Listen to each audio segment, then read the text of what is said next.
Welcome everybody to the Culture Shock Podcast. We in the studio for episode number 2. Let's go, baby. I'm here with my boy Steele and Moo. Yo, I'm ready? here with Murder, and I'm here with the Uconn Legend AJ Price himself. Let's go. I don't know about you, but Moo, I'm super excited about this episode. Knowing the backstory of AJ Price, I think a lot of people seeing his story and where he's came from, and really what he's done with his life and everything from high school, college to the NBA. I think to dive into this, AJ, it's gonna be fire. I can't wait to really get into this. I appreciate you being here. You too, sir, Murder. you too. Thanks for having me. Thanks for having me.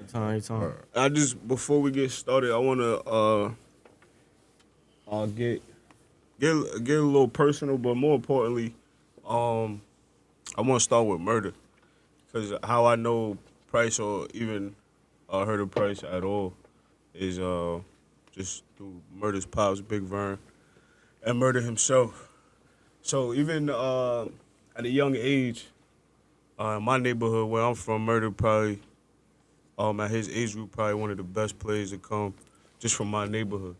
And then from neighborhoods that are a little smaller but closer, there was the Tamians and Mo Mannings, and even people you played against, Nick Carters of the world, those kind of guys. But the first time I ever seen Price or went to a game, I forgot who was playing, but it was at Amityville, and it was just standing room only. The gym is small to begin with, but it was the first time in my life that I seen people just standing up.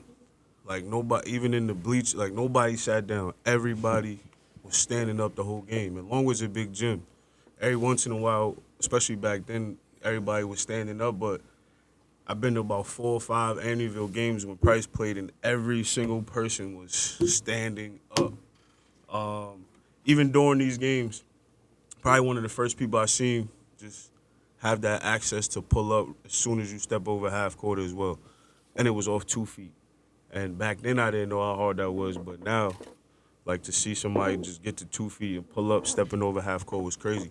But for you, Murder, because you was at the highest level I ever seen, what was the difference playing with some of the players that you thought was nice, and then when you met Price and you was like, oh, nah, this is a different level? So, Izzy was probably the first person from our neighborhood. That was like a real challenge for me. You know what I'm saying? Because he's taller than me, played defense. Izzy was crazy, but the difference was the demeanor. Like when I first played AJ, we was like, what, 11? You know what I'm saying? So this is our AAU team. Our AAU team, I missed the first practice he came to because I was a wrestler at the time. I came back to practice, so it's like me, him, Nick Carter. Like I knew Nick was, so me and Nick always had battles. So the first time, I'm like, who the fuck is this Bigfoot motherfucker talking about this dude right here? He was just doing shit that I'm like, damn, me and Nick wasn't doing at the time, and I thought me and Nick was like the cream of the crop at the time. I'm like, damn, this motherfucker nice. But the way he could pull up, the way he was leading the team, like it was usually me and Nick versus him, in practice. But he was different. The toughness was different. The way he thought the game was different from all of us. Our first, I think it was Rhode Island. We played Brooklyn, USA. This is versus Sebastian. Hey, they team was crazy. Yeah, so this is versus Sebastian. This one I knew he was the real deal. You know what I'm saying? We get on the court. It was a little nerves for everybody, but son, the way A handled that shit, I'm like, damn. At that time, I came back to the hood. I told DJ, I said, yo, this nigga going to the NBA. Yeah. And what age was that? This is 12. Yeah, nah, that's crazy. I was like, he going to the league. It was just a difference. We all knew it. It was just like that, but son was the real deal. Now, Price, talk about that transition for you. When did you know? When did it feel like, man, like this could possibly be not only life-changing in the sense for yourself, because even if people don't know, but your pops played in the league as well. Right. So the guidance is there, even if it's from afar, even if it's close, however the guidance is there, it's there. There's a blueprint. There is something that you can follow. But talk about that time where you realize, like, man, I need to start taking this serious, because the things that I could do at 12, 13, other kids can't do. Well, for me, like, coming up, my pops played in the league, like you said, so he kind of just bred me to do that. Like, I was in the park at 6 years old, going elbow to elbow jump shots, like, you know what I'm saying, him rebounding. Right. So basketball was always something for me. I was always playing. So I was always a little better because I was always more skilled. I used to watch games with him. He'd point things out in the game. Always thought the game at a very young age. But, you know, he took me to the Bronx. I started in the Bronx at 6 years old playing 8 and under. Okay. So for like 2 summers, barely got the ball over half court. Right. You know what I'm saying? Threw me in the jungle immediately. Yeah. So by 8 years old, I was a killer already. Right. You know what I'm saying? At 8. Like that was instilled in me. I got killed for 2 years. Now it's like, what's up? But coming up, met Clarence like 11, like he said, and Reggie Carter, Nico's pops. Hey. You know what I'm saying? He was a real man, real figure in my life, like still to this day. Like took a lot from that man. Like, and it wasn't until my pops was always doing it, that's my father. You expect him to do it, but it wasn't until he told me. Right. He told me like I was the one. outside like view, cause you you said, you expect your dad at to. a young age. He's like, Right. yo, you gonna do it, like, and that's when I believed, like, nah, and I started taking it seriously. You know what I mean? Like, nah, I could do this basketball shit. Right. So, going back to something you said, you know, you was getting killed for those 2 years. So how was it like getting killed? Obviously, you grow hard into it. You get that mentality. I gotta ask the question though. Right. How did it feel? Like, obviously, don't feel good getting killed, but how did it? Was it one of those things where you kind of was like, did it put you down at all, or did you just feel like, all right, I'm getting killed, I'm a little upset, but I just wanna be that great, or was it like you kind of got knocked down and your dad kind of was just like, all right, come on, like, Nah, you know it what I'm was saying, just bring like, you back. It was just like, yo, I was just trying to get better each weekend. Right. You know what I'm saying? Mm-hmm. Can we score? Yeah. Can we score 6 points now? Can we score 8 points? Like, I was just trying to get better each weekend. Right. And yeah, I was getting killed, but it instilled dog in me at a very young age. Right. Like, I'm telling you, I was a killer. So if you met me at a young age, You 10, already- you 11, already 12, know. I'm trying to kill you. Right. That's I don't care who you are. You Right. know what I'm saying? Already. Did you have a trainer growing up, or your pops kind of changed you? Yeah, I started fucking with Jerry Powell. You know what I'm saying? Still doing to this day on the island. Ice. I started fucking with Jerry at a young age, probably around like, I want to say 14. Damn, And at Jerry's this on- time, That's tough. it was unheard of. See, now everybody does it. Back then, nobody was doing it. And he was at the annex still at this Still time. same spot. Yeah, what's that? You know what I mean? Hot box. He been getting it for a minute.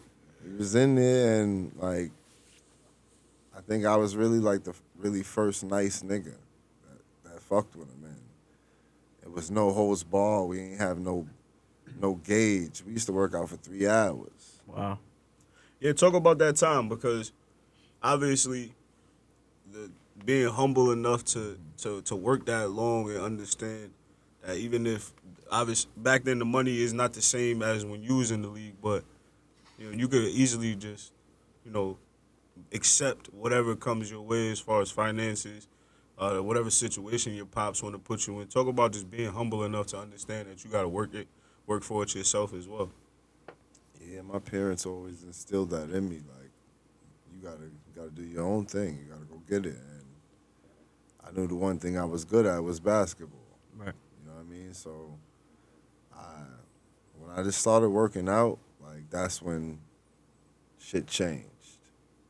Like I went from just being good to like exceptional, Right. Bullying motherfuckers. doing whatever I wanted to Right. do now at this point. So that's when I started doing shit like that. That's when that was my first step of like, yo, I'm going to do this for a living.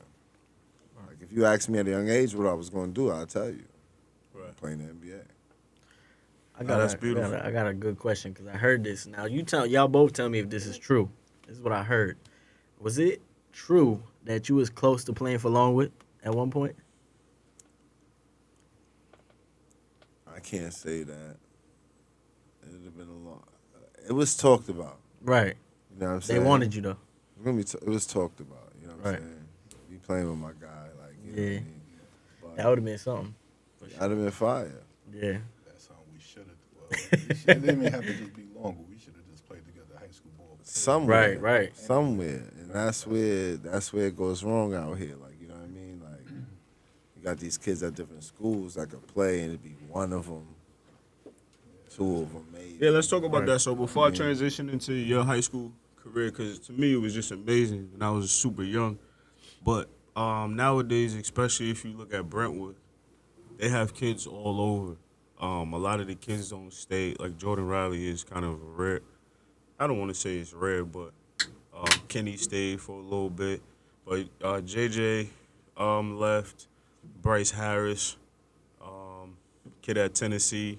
Zig. I don't want to mess up his name, but a lot of Brentwood kids don't stay at Brentwood, and they kind of find a niche to get to a private school post grad. A lot of them reclass early. Talk about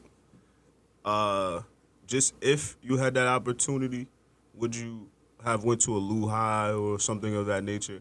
And as somebody that's from this basketball community, do you think it hurts or it helps that these kids don't kind of come together like a Mount Verde or IMG to kind of make the super teams? Because even all the kids at Lou High are from Australia and Africa, and they're from the city. So a lot of these private schools on Long Island might have one kid from Long Island on their team, but most of those kids are from different places. But just tap on both of those questions real quick. I think that's a lot. There's a lot there. Yeah, nah, I feel you. But I think this should be like a super team. They should come up with some way to make it happen. Where you have kids from different schools, Right. Smalls, Longwood, Amityville. You know what I'm saying? In Right. between, and somehow get them to play together, right? On another note, I think the ability to reclassify now is like huge. I think every kid should use it if they were smart. Right. You get an extra year, and you consider what kids that are behind you 1 year. Of course, you're gonna be better. You know what I mean? So I think everybody should do that. But on another note, I think you got to do what works for you. Everybody's not the same. The consensus could say one thing, but you got to do what works for you. I went to Lou High. You understand? For 1 year.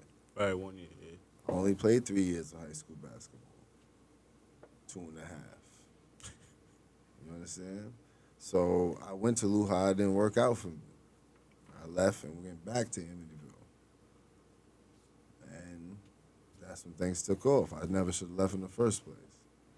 Yeah, because I feel like that's probably some of the greatest basketball experiences on the highest level of what you'll see. You know, there's more people at Amityville games than Stony Brook games, more people at Longwood games than Stony Brook games, and the Rim Rocker tournaments and different things that, because of the talent that we had on Long Island, it was kind of easier to showcase. So I do feel like once everyone from Long Island was driving to Amityville, it became something different. So just talk about your high school experience where you walking into the gym and you know everybody is there, even the other people is for you. And Right. people you don't know, you standing up. Everybody's standing up, you shooting jump shots, you able to give high fives and people on the court. Just talk about how it was almost like a, I guess like a street ball atmosphere. So like I said, I left Amityville my freshman year. I said, because I'm like, I play in the city. I'm basically from the city. Play Riverside Church. Grew up with all the city guys. Everybody going to St. Raymond's, all these other schools. I said, well, I need to do that too. I want to go to Lutheran. I go to Lou High. Don't work out for me. I can't make it here. It's not going to happen for me. Meanwhile, the whole time I'm seeing pictures of Amityville in the Newsday. They got the picture when they on the red Corvette the whole team, they just won a state championship. And I'm like, yo, I just left that shit. Right. I got to go back. I go back, my sophomore year, I'm there. And I'm with a man named Jason Frazier. This guy's a rock star. 6'9", great personality, big smile. He went to Senior Hall? Villanova. Villanova, damn. All right? Close. Now, this guy was, in his class, he was the number 2 big man behind Amari Sotomayor. It was him. This guy was it. Top Right. 10 in the nation. Right. I got to be around this shit. Right. So when I come into this shit 10th grade year, we got a national schedule because of him. We playing, motherfuckers. Right. So coming into that shit, it was like, yo, is this kid really nice? I didn't play my freshman year. I didn't play no basketball. Right. I just be playing AAU. I'm still doing my thing, still working out, but nobody really knows. Right. You know what I'm saying? It's still Under the radar. unknown. Is he really nice? So I remember we go to slam dunk in the beach tournament that year. It was in Delaware. And like this is my sophomore year, basically my first year of high school basketball. And we with Jason Frazier, we in a national tournament, man, everybody's here. JJ Redick, Kendrick Perkins, TJ Ford, Damn, that's a great line. Travis Outlaw. I seen everybody at this tournament. Outlaw. LeBron James. That's amazing. And we end up playing in that tournament. We matched up. Us versus LeBron James, Little Amityville. It's my first year of high school That's basketball. crazy.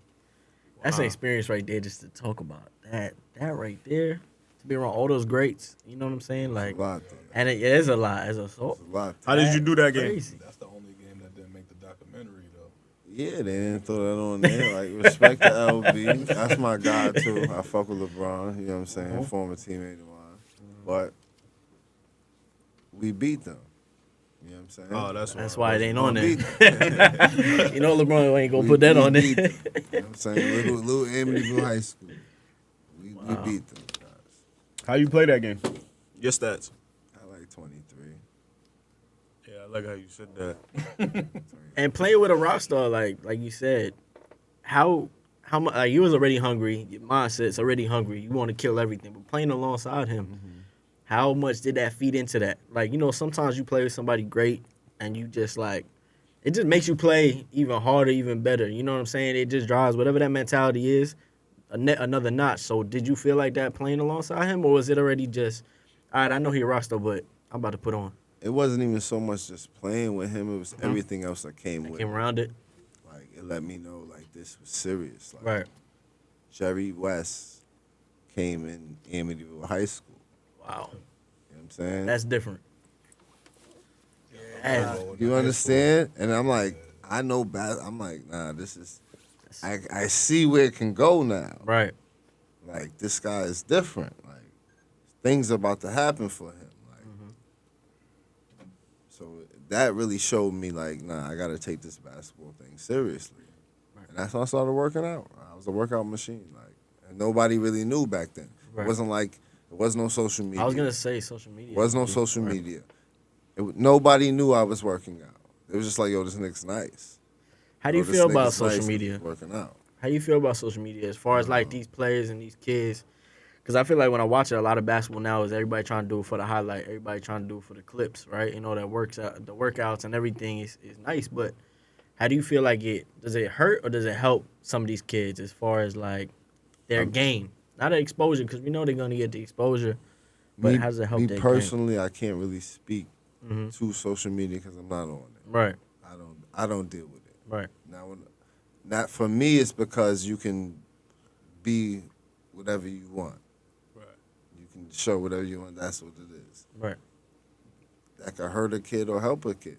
Is it the truth? Somebody still got to see you play. Exactly. Yeah, you could dunk when nobody's on you and things like that, but can you play the game? Right. And that's when I see about the youth. A lot don't really know how to play the game. They have certain skills. They could do a lot of things, but you still don't know how to play the game. And that's the difference between being good and great. Right. Do you think AAU is teaching the kids the right way to play the game? Like, you think these coaches nowadays are actually really helping produce these kids to the next level as far as like the whole package? Like you said, they're working on a couple things. They may be working on 10 moves instead of sharpening 2 or 3. Like, I heard stories about, Kobe just doing 2 or 3 moves just all summer and not working on 10 different things. He only worked on 2. Do you think that these coaches are kind of just trying to do it like as they're seeing it, or do you think that there's some coaches out there that are really trying to foul tool these players to really get sharp at certain things that they know could kill the opposition? Just like anything, there's going to be some good and some bad. Right. You feel me? So I do believe there's some out there that's teaching the game right, trying to show these kids the ins and outs, the small things. Right. But there's also the ones that are just trying to make $1. So Right. A lot of that. right, you know what I mean? You got to be able to sift it out and try to find what's real and what's not. Right. Where you at with that as far as yourself? As far as basketball, I love to give back. I grew up training under Jerry as well, and for the most part, during the daytime, that's what I do. So I love to train, but teaching, guiding, more importantly, understanding that I can teach it better than I can do it myself, or I can lead you there and all that great stuff. For yourself, where do you see your basketball knowledge leading to? Like, is it just something you want to pass down to your children? Do you want to start your own AAU team, build your own community center, whatever it is? But do you have any goals, with all the knowledge that you obtain playing basketball? Well, I train currently now,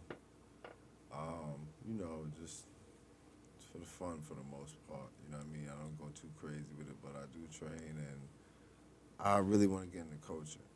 Okay. I think that'll be my best avenue. I think I got a lot to offer to the game, to the youth, and really how to play the right game and be the best player that you possibly can be. I think I have a good knack or quality of bringing that out of kids, and that's what really the next step for me.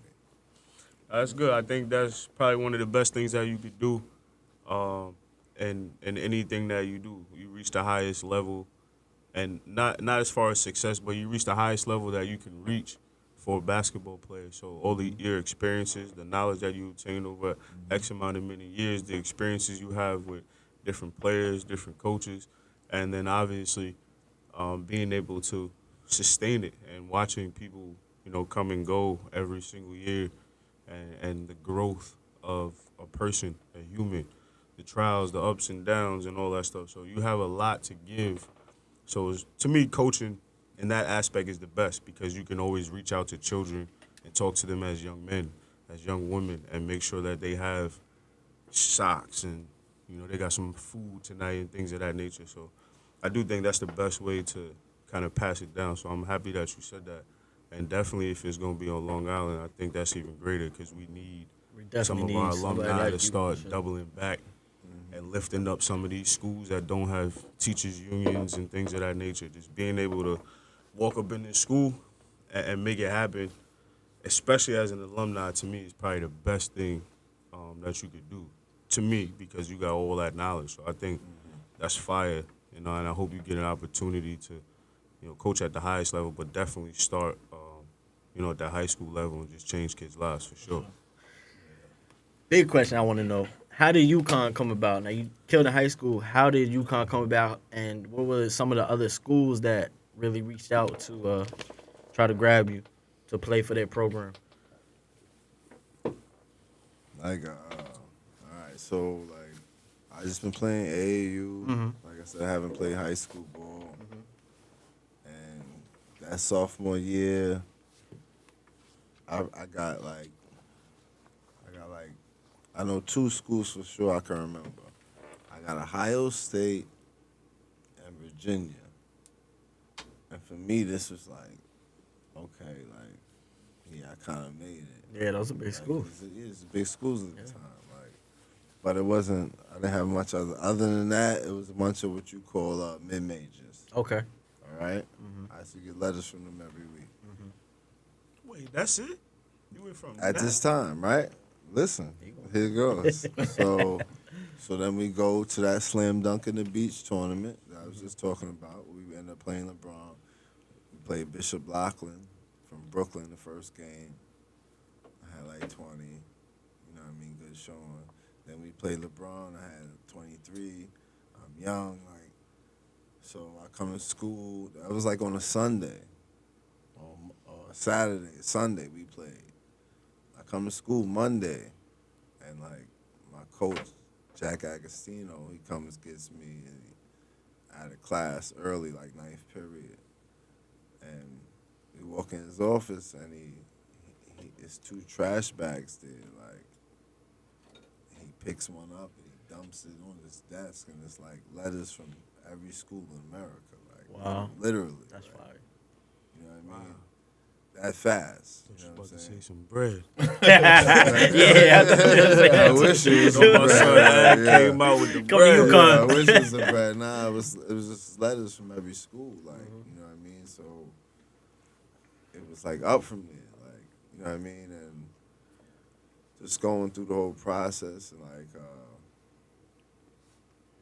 unbeknown to me, my mother really liked UConn. That's really what it was. Like, it was close. So it's It was mom's. a big school. She liked UConn. Me personally, I wanted to go to Kansas. Bill Self, okay. first Self. year.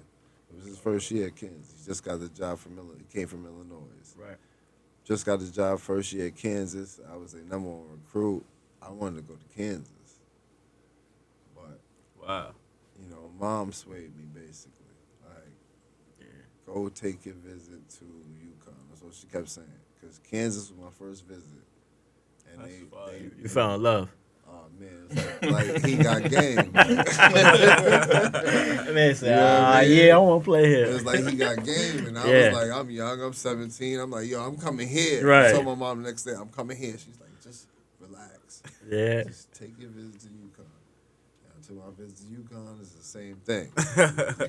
I was like, eventually, you know, UConn was close to home, and I ended up making a great decision by choosing UConn, though, at the end of the day. So,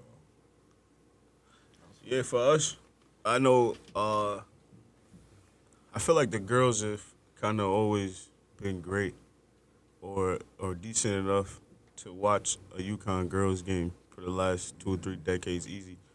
So for you to go to UConn and to not only perform but to start to be on ESPN and be in the highlights. You got a few games where you're making people fall, you know, all kinds of things. So you have an opportunity to, I guess, still kind of be a local hometown hero. You're not too far away, and on top of that, a lot of us that are a ferry ride away from Connecticut, now we become big UConn fans. And for me, I don't know why at the time, but I was like a big fan of Jeff Adrian. I don't know if it's because I just don't know what it was.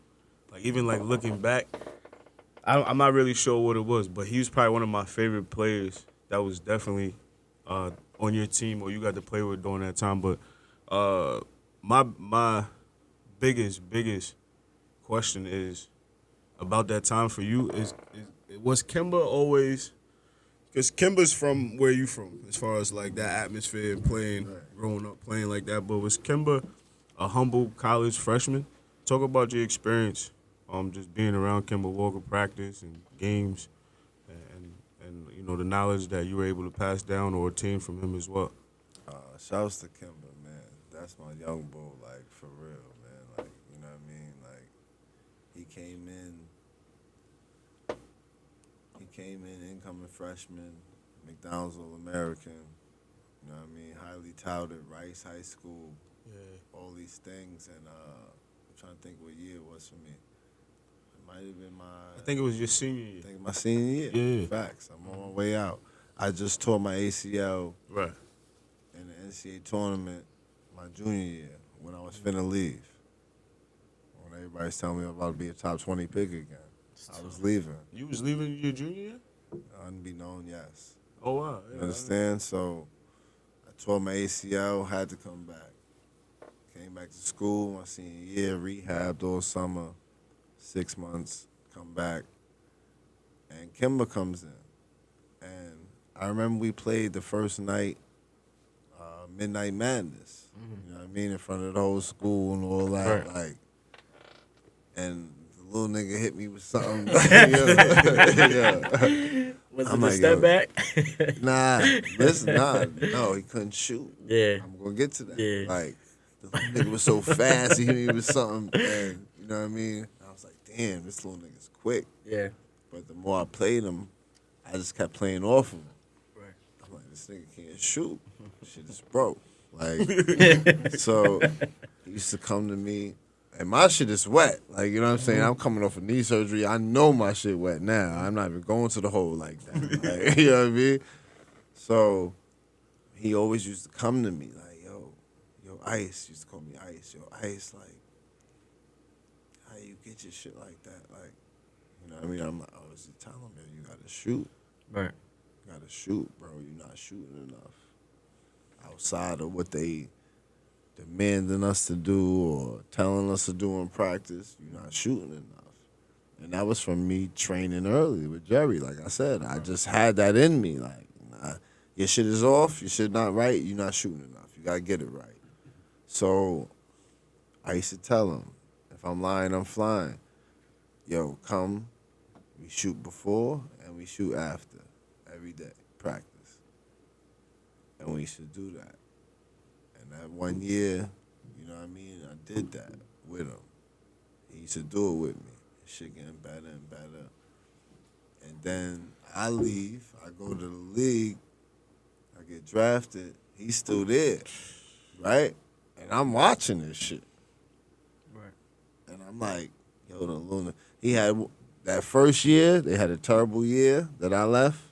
The next year, it was They went crazy. Right? They went it was crazy. Kimba Walker, and I'm watching this shit. And I'm like, yo, Yeah. his shit wet now. Sure enough, he texts me. That's You know what I'm love, though. saying? He texts me like, yo, I'm doing that same shit. Like, Nah, that's hard. yo, I could see it, bro. Like, your shit. And he took off, man. Kimba Walker. Like, That's love right there. That's too. super fire. Talk about your senior year, though. I believe y'all only lost like 3 or 4 games your senior year. And we lost the pit twice. Right. Fucking pit. But I was gonna say, before we get to how you feel about the Big East at that time, just talk about that season in totality, because you're coming off injury, so it was kind of like a redeemed season. And also, I didn't even know you were going to the league junior year, so this probably played a lot into your draft stock as well. So you got to kind of redeem yourself or put yourself back out there to be vulnerable, but to also build your draft stock. But talk about your senior year for a little bit. Yeah, that was a very memorable year, man. Like, you know what I'm saying? We had a great team. We was number 1 for most of the year. You know what I mean? Hashim Thabit, Jeff Adrian, Stanley Robinson, rest in peace. Stanley Robinson. You know what I mean? Jerome Dyson, myself, starting 5. Like, Tough. yeah, it was real tough. You know what I mean? And we only lost a couple games that year. We lost the Pitt twice, and we lost Jerome Dyson right before the NCAA tournament. He tore his meniscus, and that really hindered us. You know what I mean? Yeah. From winning it all, at least having a shot to win it all. We still went to the Final Four. Yeah, I though. was gonna say went to the Final Four. You know what I mean? We still went to the Final Four, which was a great accomplishment we'll always hold on to, but I would have liked to see us at full strength. What's your favorite college moment, basketball-wise, on the court?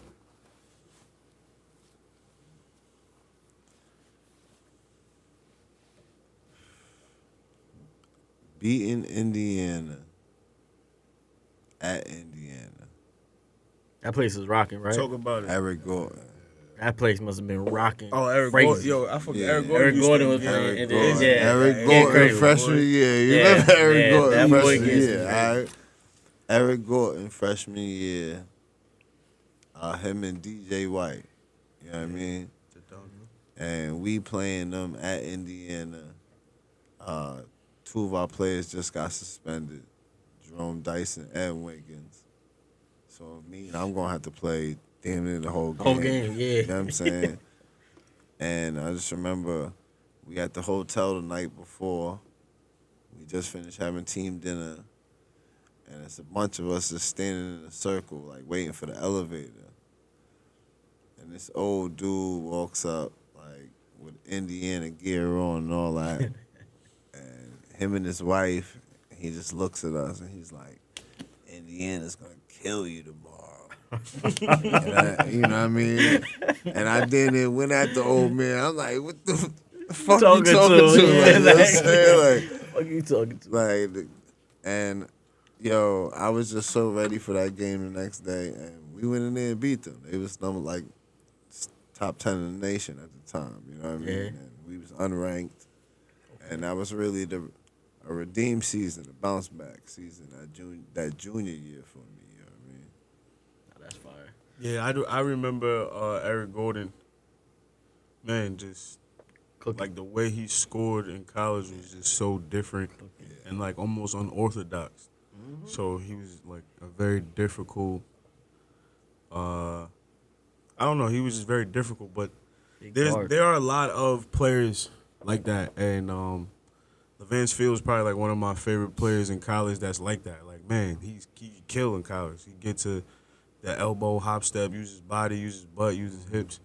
But talk about the difference between being great and good on the college level and transitioning to the NBA where everyone seems to be great and good and now fighting for playing time, battling in practice, and the people that you used to kill 3 or 4 years ago in college, now they got a little stronger, they got more knowledge, and now they're starting to surpass you. But just talk about the reality from transitioning from being a great high school player to a great college player to figuring it out at the NBA level. Like coming up through high school, a kid's first goal should be getting a scholarship, right? So now you get a scholarship, you go to a school, you work. If you still see basketball taking it seriously, you got to keep working. Right. Got to keep working. Got to work on your game outside of what they demand from you. You have to put in those hours to try to become a professional. You understand? And now at that level, it's like you said, everybody's nice. Right. It's like 450 jobs. Right. You got a better chance of hitting the lottery twice before making it to the NBA. That's crazy. Draft night for you now, coming from the senior season, like you said in the junior season, you were saying that you were supposed to be what, top 20? Is that what you said? Yeah. So now going in to the NBA draft now after your senior season, what was that like? What was the talk, the chatter you was having between people, your agent? Like, what was the talk, and then how was the night? Just hearing your name, seeing your name on that TV, saying AJ Price to Indiana. So going into the draft, I was supposed to be early second round. Mm-hmm. After my senior year, this is what I heard the whole time. Night of the draft, my agent tells me, I don't know what happened. He started telling me some bullshit. Really? That's crazy. Yeah, me I don't outside. know what happened. I don't know what happened. What happened. Some shit got out. They talking about your brain. You know what I mean? Like, I had brain surgery. Right. A lot of people don't know that. Like, I'm probably the only motherfucker that ever went to the NBA that had brain surgery. That's probably a stat. But they started talking about my brain and this and that, and you know what I mean? He didn't know what was going to happen. Right. So then he calls me and tells me, Dallas is going to take you at like 54 or something like that. And I'm like, fuck it. Going to Dallas. It's Jay Kidd. It's Rick Carlisle. Yeah, it's a good coach. Shit Learn a there. lot. Right.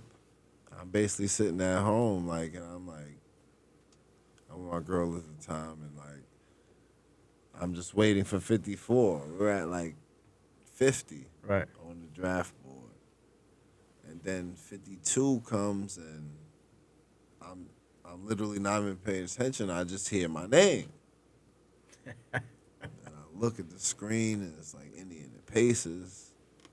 And I'm like, yo, like, and everybody kind of like, everybody in the house kind of like, yo, goes crazy for a second. Like, yo, you just got drafted. Yeah. Like Indiana, like, Wait, so that was the first time you even heard yourself? yo, that was it. That was the first time. Wow. Agent didn't even Agent call didn't me. even know. I'm just like, That man I Price seen said, it on TV myself. Wow, that is different. AJ Price, my doorbell start ringing, like, you know what I'm saying? I ain't know Everybody it from worked the like that. neighborhoods, like, Everybody's yo, hyped like, for you. yeah. And I'm like, yo, I was just thinking Dallas. Right. Now you got me going to Indy, like, but, Yeah. you know what I mean? It was cool. Now, that's got to be an amazing experience. Who was on the Indiana Pacers when you got drafted? Like, name some of the guys for everybody that. Main guy was Danny Granger. DG. Oh, yeah. DG. Danny Granger was the main guy. Brandon Rush. TJ Ford. Earl Watson. Roy Hibbert. You know what I mean? It was the beginning of what they became. Right. Because the next year we drafted Paul George. Paul George. Mhm. Top 10. And I got to watch his growth, like to see PG now, and that's my guy still Right. to this day, like to see the growth of that young guy, like, you know what I'm saying? He's a grown man now, but to me, he's always my young fella, like, because I watched them, and like they became what they became when he became what he became, like, you know what I mean? That dude was special, like, and a funny story about him, I remember we was on a plane. This guy's a rookie. And he was talking to somebody, like, on the plane, like, one-on-one. I think it was Dante Jones, you know what I'm saying? Like, It's always Dante then- Jones or something. and then Dante was like, yo, it blew it up, like, yo, yeah. I gotta hear this nigga, like, gotta hear what he said, like. And we was like, what? Like, what'd he say? He said, yo, by, like, year 2, he gonna be, like, all defensive, like, most improved, like, all-star. Like, he said some crazy lists, yo. He was ready. It was, like, a crazy list. It was, like, 4 things. Like, unbelievable. Like, Right. you know what I'm saying? Nobody's doing this. Like, what are you talking about? Like, you talking about by year 2.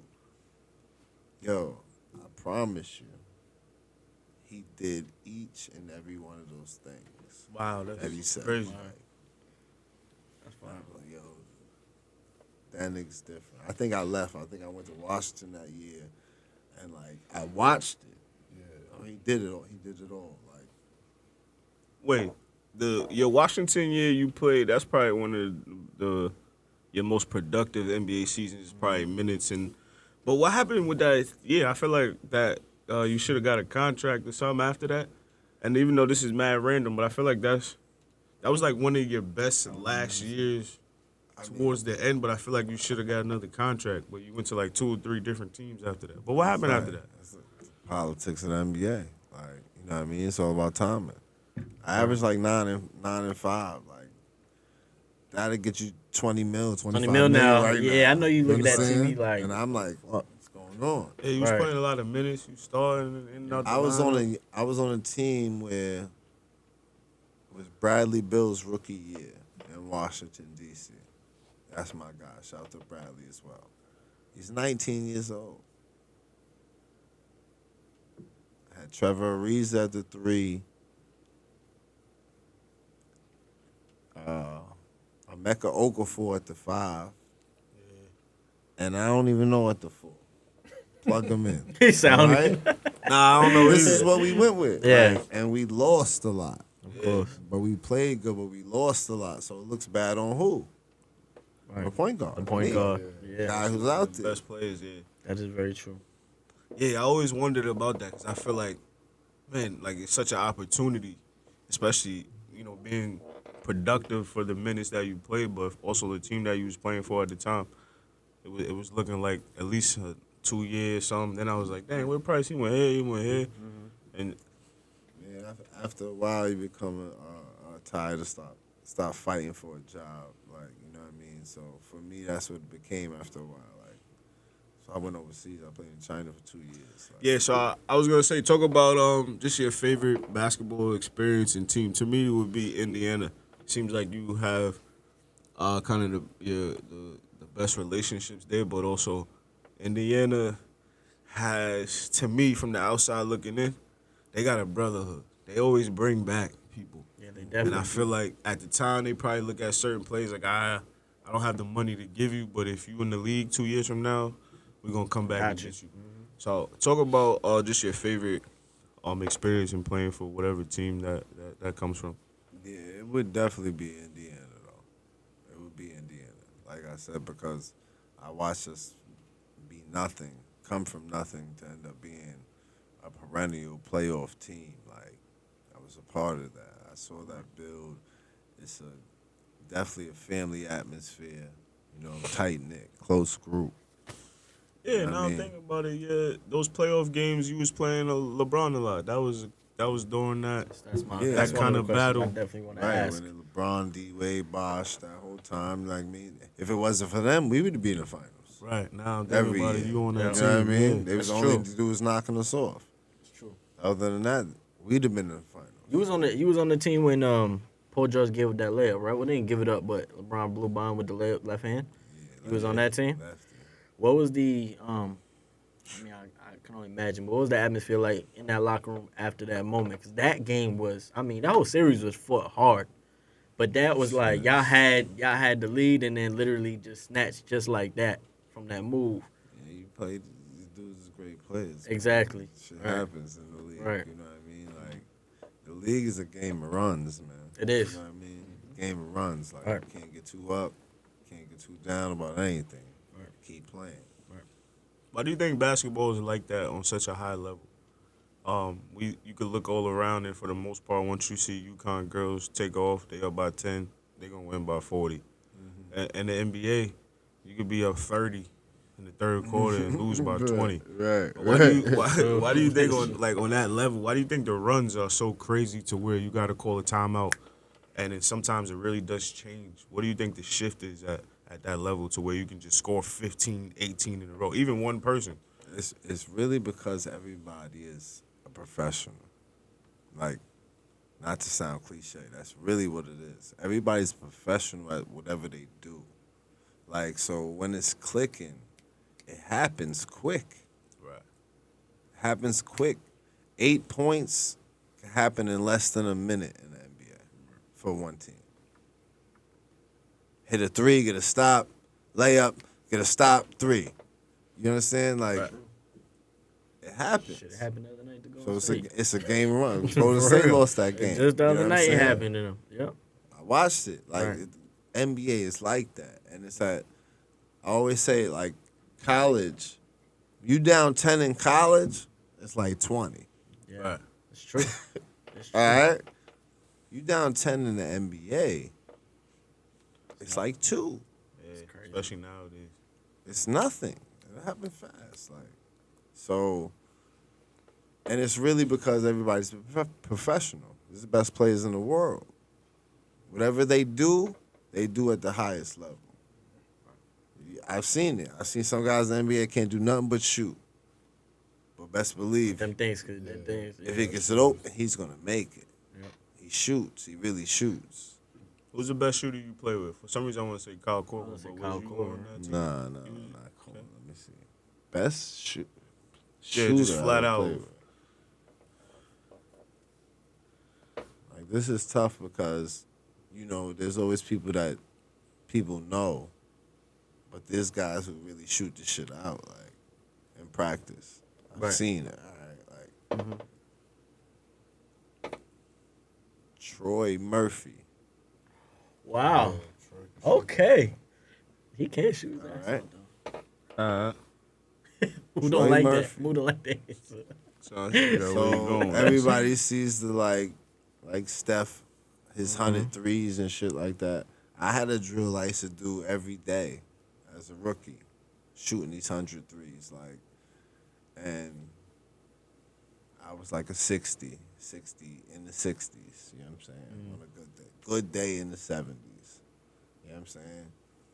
I seen Murph do my drill. I seen him talk shit about my drill one day. That's how it started. I was doing this shit. I was shooting. He like, while I'm shooting, your bullshit ass drill. Like, that shit trash. Like, you know what I'm saying? Oh, shit. Like, you can't shoot. Da, da, da. So I talk shit back. Shit, get out here then. All that talking. Da, da, da. One day after practice, he does it. He gets out. It's 100 shots total. I seen him hit like 93. What? I watched it. You know what I'm saying? I'm like, this is a different type of shooting. Like, Right. you know what I mean? And this guy's like that all in the league though. Right. If they can't do nothing but shoot, best believe they can shoot though. You put them in one of those type of drills, you're gonna see some amazing shit. Yeah, nah, that's very true. I've been around. I coached and trained at Al Xavier for a few years, so I've been around like that level and to see, even just kids. Like I remember when we first got Devon Dillard, and he was a 3-time state champion in Chicago. He ended up going to Oklahoma State and playing at different schools, playing overseas, things of that nature. But he was doing East Bays and doing all kinds of things so easy. But it was just levels to it. There were certain kids like Shaq. When I met Shaq Diallo, I knew he was going to the league because he wanted to learn so much. He worked out before, after he ran like no other person that, like, I used to be like, why is he just running like this? He would just run from basket to basket, rim runs. And to me, at the time, I used to call this Shaq Diallo drill. I never seen nobody run for 3 minutes, dunk, dunk, dunk. Then over time, I started to see that's a regular NBA drill, you know. So I do agree with that level. First time I seen Jonathan Kuminga, and he didn't even want to train anything. He just wants you to rebound for him because he about to shoot 1,000 jump shots before the game, after the game. So I do agree, like, that level, that mind state is just, like, kind of superior, but it's also a little crazy because a lot of times these kids are 16, 17, they just play games, they playing on the EYBL circuit and they playing on the national circuit. They on ESPN. They playing with other top 5 players. They training with Jerry. They training with Nelson. They training with all these trainers.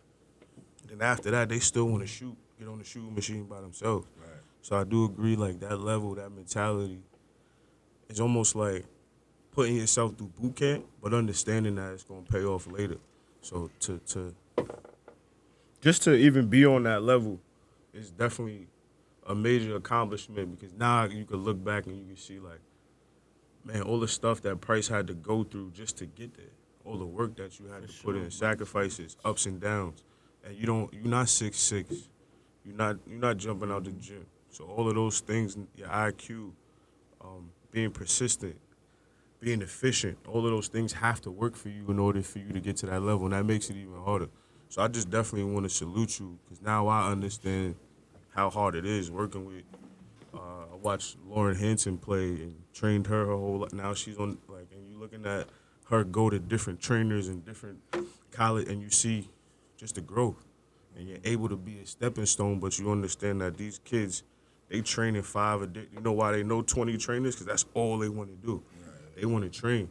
So to have that mentality back then where we really only had one trainer, even still, at the highest level, it's still Jerry, you know, that's around here. And there's a couple trainers that working their way up, but to understand that you got to go pay X amount of dollars, and back then it cost the same amount it costs now. So Jerry was never anything that was – everything that Jerry did from the money to step into the gym, the way he going to talk to you was how he was, but more importantly, he was ready to elevate every person that stepped into that gym and to be humble enough to get your ass kicked every day. Somebody gonna yell, spit at you, curse. All of that kind of stuff is happening in the annex, and you understand that, like, this is gonna take me to the next level. It's definitely a salute because a lot of kids nowadays, they don't want to go through that. They like it a little bit, but once you start cursing or you start getting up in their face, it's a little different. They not inspired no more. So, definitely, it's not definitely for salute. everybody. It's not for everybody. I appreciate that. Nah, It's not for everybody, you know what I'm saying? But at the same time, if you want to be great, that's what it's going to take. Gotta put that work You know in. what I mean? He was really one of the first dudes that really like challenged me. And that's what drew me into him, actually. Like, you know what I'm saying? Like, I come on an island and I'm just killing shit. And like, here's this guy, I don't know this guy really, like, you know what I'm saying? And this guy's telling me like, yo, yeah, you're all right, but you're not like that. Like, Nobody want to hear that either. I'm like, what? Yeah. I just had 40, like, Mm-hmm. you know what I'm saying? I just had 40, like, it's like, nah, you're not like that. Like, and it drawed me to him, like, what are you trying to say? Like, you need to work out. Come fuck with me. And I'm telling you, that's when shit changed Change for me. everything. It's tough. That's when shit changed for me. Like, shit became child's play at that point with anybody. Right. I don't give a fuck who you talking about. Because that level is different. Once you get to that level, is definitely different. Yeah, it's a completely different thing. Now you say you played alongside LeBron. You was able to be around him. Obviously, everybody knows LeBron, the whole world. LeBron James. Yeah. Tell us, like, I mean, we pretty much know a lot of things about LeBron, but tell us, like, you know, certain aspects that you really, really learned from him just being around him. Was there certain things, like, whether it was his personality, the way he went about meeting his teammates or being around his teammates, or was it just the way he worked? Like, was there certain things you took from LeBron James, just himself, that we can't see that's kind of behind the scenes?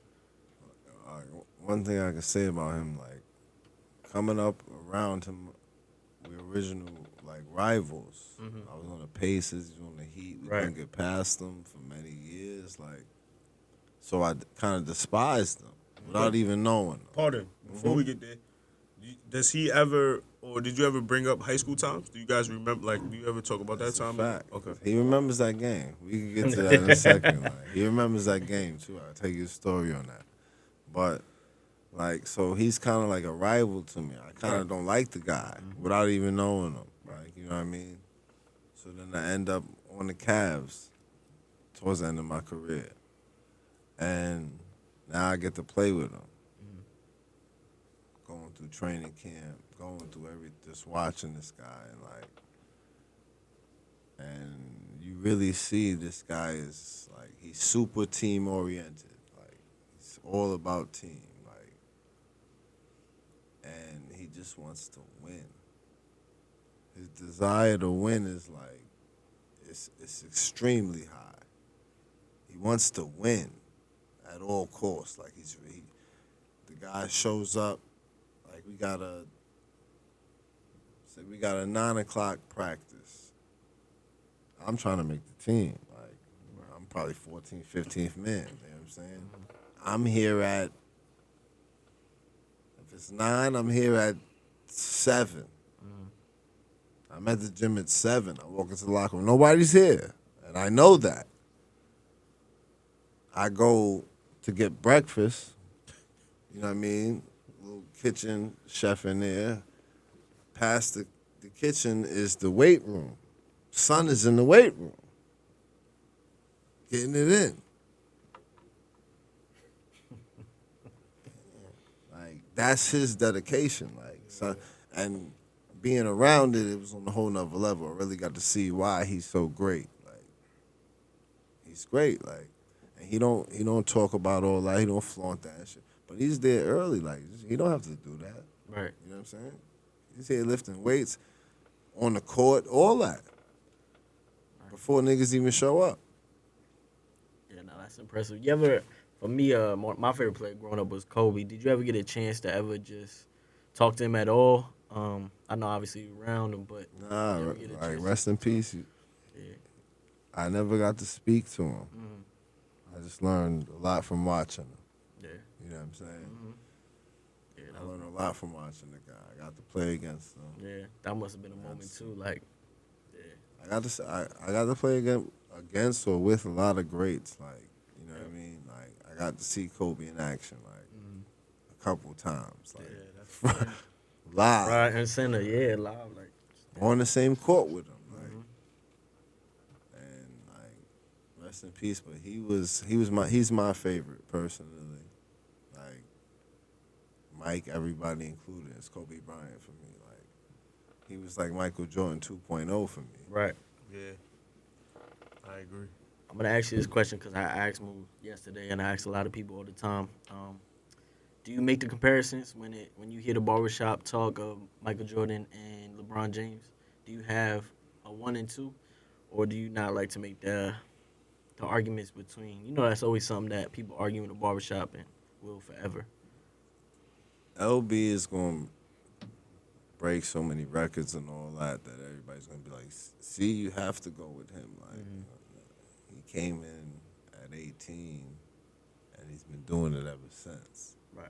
So it's skewed. Like, you know what I mean? You can't go by numbers all the time. Right. I agree. For me, coming up as a young kid, watching Michael Jordan play the game, knowing that he's about to take the shot, he has to take the shot. The whole world knows he has to take the shot. And he always makes the shot. For me, it was like, no, nobody's going to beat this. It's Michael Jordan for me. Right. LeBron going to have all the numbers. He's a hell of a player. Of course. You know what I'm saying? But to me, Mike is number one.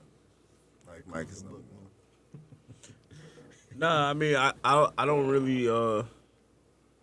I guess I just seen Kobe. It's not, so it's hard to. I seen Mike play on the Wizards, so I don't really look at the YouTube stuff and be like, he is better. Or He still got crazy on the Wizards.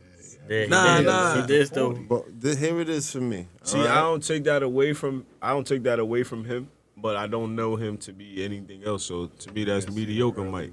I want you to hold that thought. All right? The man won MVP and Defensive Player in the Year of the Year in the same year. Who else did that? I was trying to tell you Somebody that. else did that. One other person did that, I think. But nah, that Is is crazy. Giannis not the best in the world right now? He is. I don't want to. See, who? Nah, it was somebody. I don't want to be When we go disrespectful, to but it this- could have been Greek Freak. Nah, but you're right. That is a crazy. That is a crazy stat. Yeah, that is All right. kind of. It's Michael Jordan. It's Michael Jordan. And I think that's why a lot of people say LeBron, because they look at both sides of the court. So obviously you can see, like, when Mike really wanted to lock in, he could lock in. But I'm just Kobe moments to me are greater. Kobe's amazing. So that's why I I'm a think Kobe fan. Kobe's like amazing. we fell in love with Kobe moments Right. more so. Even though Jordan has moments that you could look up and you think of the pose and the food game, but Kobe moment, even though his last game, the way he's just. So I think everything about him was just kind of like. He scored 81 points. Right. Yeah, like his. That's to me. This is the most impressive scoring output in history. It trumps Wilt's 100 for me, because Wilt was 7 feet playing against 6'6". Yeah, and There was no. He's the reason they put in offensive goaltending. Yeah. You understand? Like, so that's cool. All right, he scored 100. This man scored 81 in like modern day basketball. Like, And really did it in 3 quarters. If you break down all the numbers, he did it in 3 quarters when you look at minutes. You know what I'm saying? crazy. That's what's the craziest And part about they it. was getting punched. They were losing. They by were the like whole 17, game. 19. Yeah. So the And, fourth quarter. And they won. Charlie Villanueva. Shouts to Charlie V. That's my man. He was on the team. Mike James was on the team. Toronto Raptors they was playing. And CV's like, yo, the plan was like deny him the ball. Like, if he catches, like, send another one at him. If he puts it down, send another one at him. He said he was still scoring. Like, you know what I mean? That's crazy. That every mentality. dribble meant another person. He was still scoring. Yeah. Like, he had 55 in the second half. Yeah. And Jalen Rose got to get a lot of the crap for it. Yeah. Yeah, nah, they was getting cooked. But talk about your best NBA game. What's your career high? Probably like 23, 24, something like that. What team was you on at the time? Is it Indiana? Probably Washington. I think it was at Washington. I was going to say that. I did it a couple of times, once or twice. Like, You know what I mean? Like, for me, my career in the NBA, I was what you call a backup. Right. Proud to be one. You know what I mean? One of the best jobs in America. Young kids, you know what I mean? But Sure. so my job was different most nights. My job was to lead the team, corral guys, put guys in the right places, and allow them to do what they do best. You know what I'm saying? And that's a huge part of basketball. And people have to understand that. You got to understand your role. Right. And your role could be different in different scenarios, different places. Understand your role to create the best for the team. Because when a team wins, everybody gets notoriety. It's true. Do you compare? Is there anybody in the NBA that you look at and say like, man, that's me? Like the way they play the game, it just reminds me of the Dame Lillard. That's a For great- me that's a dope personally, person. Dame Lillard. He can shoot the shit out the ball. Hell yeah, Sneaky athletic. Like Dame Lillard. that's a great comparison. Yeah, people don't get to And see I don't that. know him personally, but I know he had to watch me. Oh, for sure. I know he had to watch sure. me. This game is mine. All right. You know what I mean? Yeah, I was gonna It's say my a lot of people probably don't remember like that time, but that's my first memories of Price is just the athleticism. But you really step over half court at Amityville and shoot it, and that was like the first time like, damn, you don't even gotta even go all the way to the basket. And we grew up going to the Baja, Right. so it's different. We didn't grow up shooting 30. Right. We was on the bench even. Right. Your coach wasn't even waiting to see if the ball went in. You getting subbed out. You shoot that shot. So like Right. you was the first person to see like step over half court, get your feet set, and you was pulling up. So to have that, excuse me, to kind of know that you could set that trend, especially for people that's around here. But it wasn't too many people on that level. And on my earliest remember, it could be people Mike James and stuff before that, but maybe it was like Mo Manning. But I don't remember nobody else being just even as nice as you to where you could do everything from 30 feet away. And that was the first time ever that it was even glorified.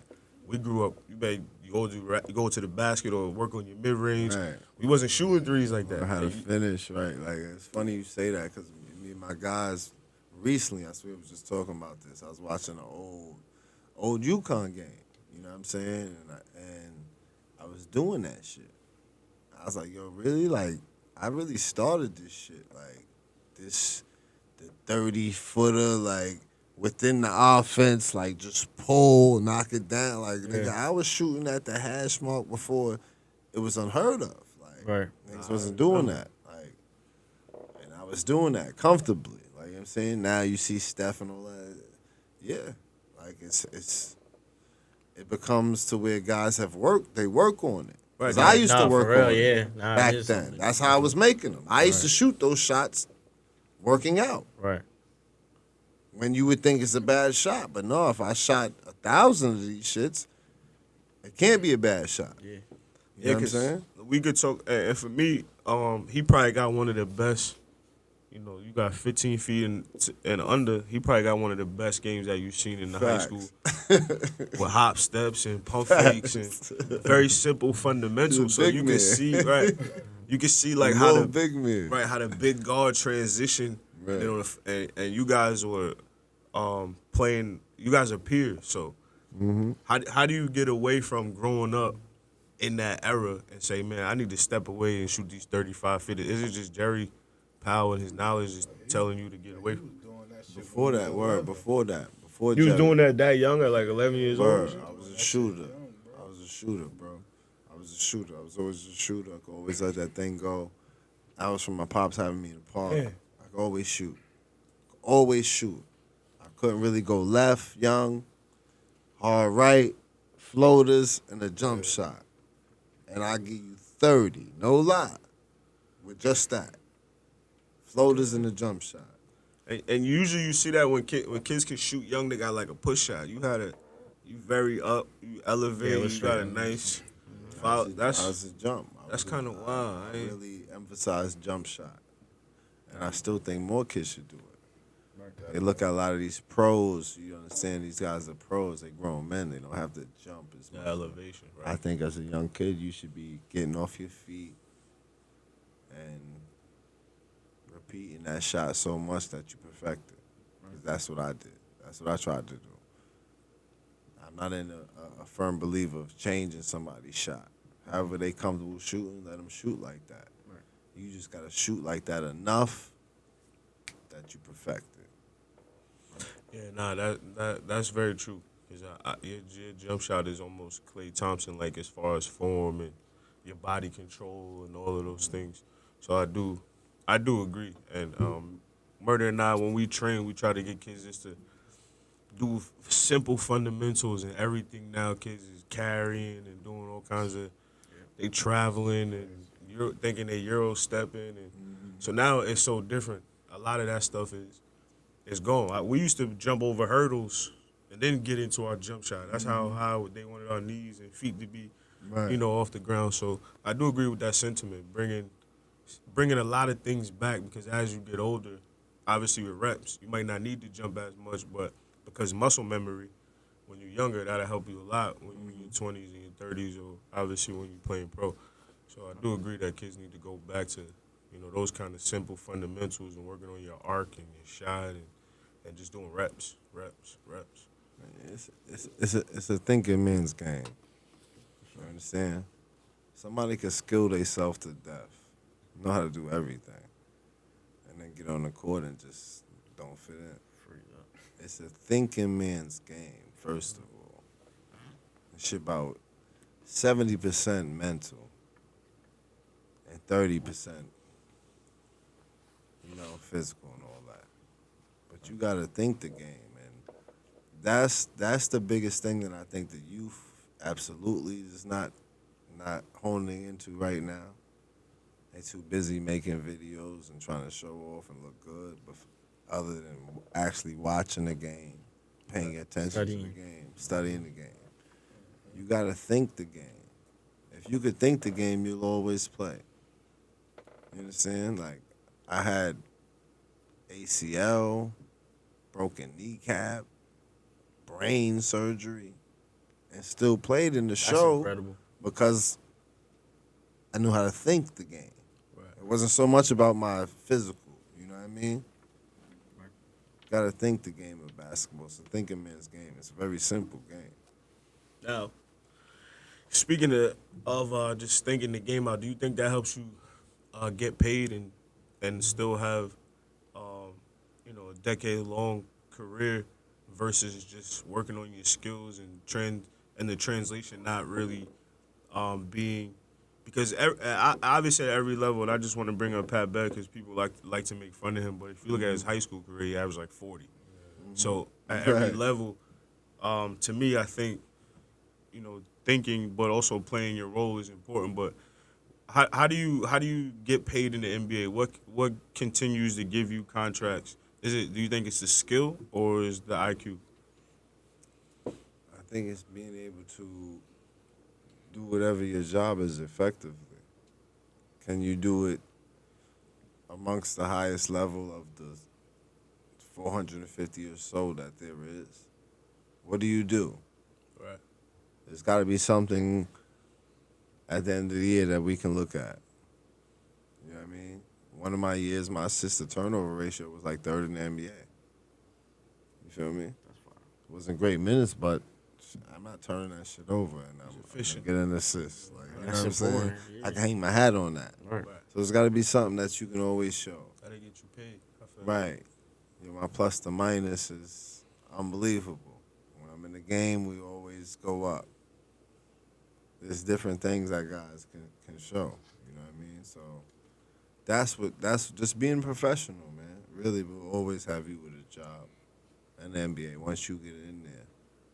Yeah, because you look at PJ Tucker, you look at certain guys that, they make 1 3-pointer, play some good defense, and every once in a while they have a signature defensive game, and they'll get a contract the next year.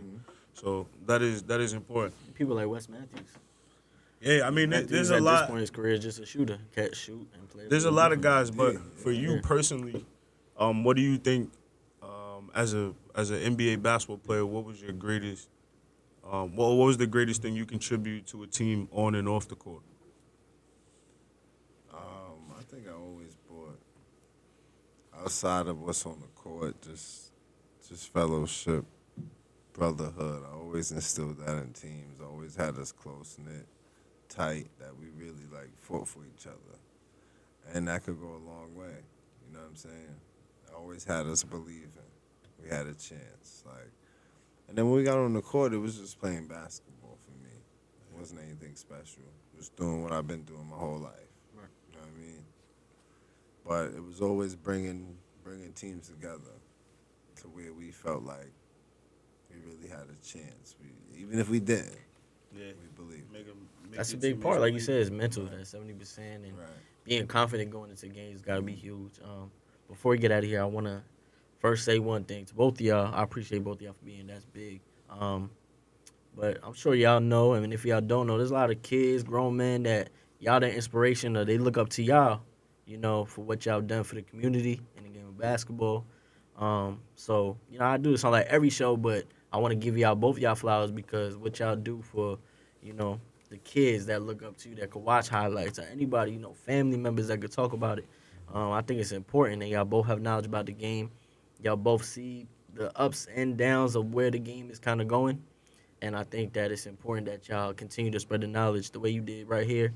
I know you're doing it for teams and stuff like that and coaching. I know you say you really want to get into, so I pray you really get that job and, you know, with the knowledge you know, it's important. For sure. But I just want to say thank you to you, and I want to ask both of y'all this one question. The word culture, when you hear the word culture, either one of y'all can answer first. What comes to mind? Because everybody hears the word culture and they think something different. You know what I'm saying? And that's one of the biggest things I love to learn about people. So when you hear the word culture, first thing, it doesn't have to be a big thing, but first thing that comes to mind. Me personally, I hear culture, I hear background, history, heritage. Like, that would be my answer. Okay. Yeah. Just basically your background. I hear the culture part, tightness. Yeah, so that's what I basically think when I hear the word culture. I actually want to piggyback off of that before we get up out of here. Let's go back to just personal stuff, but obviously I know murder very well. Just talk about keeping people close enough but far away also, and picking the right people to be around as far as people not leeching off of you. I've known you through murder for many years, so you know murder for 2 decades. And just speak about, you know, him being himself, which allows you to be you. Even with with Tyson Miller, man, I could name even when I grew up playing ball, I played against Lance. So just stuff like that. Just talk about, excuse me, having the right people around you, family close enough, and when you start getting these checks, you know, how you protect yourself, how you still keep, or who you know to keep around you, how you know when it's genuine, when it feels real. Just talk about protecting yourself, but having the longevity with friendships, and you don't got those, you know, falling outs with people that I know that, you know, I grew up around and seeing like, oh, wow, they brought Price to the neighborhood. You always came to the basketball tournaments, even when you was in the league. You ain't never front on none of us or pull up with security or nothing like that. So just talk about being true, you know, to all of that and how it keeps you afloat as well. Yeah, I'm a firm believer that you should always be around like-minded people. You understand? You always got to be around people who have the same mindset or close to the same mindset as you, or else it's just not going to work. You know what I mean? You got to be going in the same direction. You know what I mean? And for me personally, it was always about that. You know what I mean? I was always around the ballers, always around people who want to play ball, and you know what I mean? I take big pride on always coming back and being able to come back without any security, without 10, 15 guys with me. I could come by myself because I'm the same person. I just want to be able to show people that it's possible to come from here, to be from this area and make it. You can do it too. So that's really what I get most out of doing that, It's just showing people that I'm regular, just like you. I used to walk these streets just like you. To come in this deli just like you. Yeah. You know what I mean? And I did it. So that's my way of giving back without really actually giving anything. Just showing people that I'm here, I'm physical, maybe to be touched, and I'm from these same streets as you. Yeah, I think accessibility is probably the biggest thing, and I know, even though a lot of people don't probably necessarily tell Murder himself, but even my brothers, my cousins, I grew up in a good basketball family, but to watch, one person Murder be around, man, you could name from North Bab to Riverhead, the best players at the time. He was on their team or he was competing against. He was around you, bringing you around. So, to me, those are our heroes. Watching Ty, being around NBA players and going here and living in Miami and going. So I know, even though I didn't know at the time, but I know you play a big part in all of those things and still being as humble as you are and allowing your friends and people to still grow into themselves and all those things. I think it's beautiful. That's something that I can't wait to do with my friends. It's like you allow your friends' friends to be on as well, as long as everybody is just keeping that positivity and doing their own thing as well. So I do think being accessible, where you could pull up or I could see you at a light on wherever, I could see you in traffic on the LIE. I do think that's the biggest, way, because you do show that, hey, I'm not untouchable. I'm just like y'all. I'm gonna make sure I come back here, and I'm gonna always be here. I'm gonna be accessible, and you're not gonna have to call my manager or my cousins or my mom.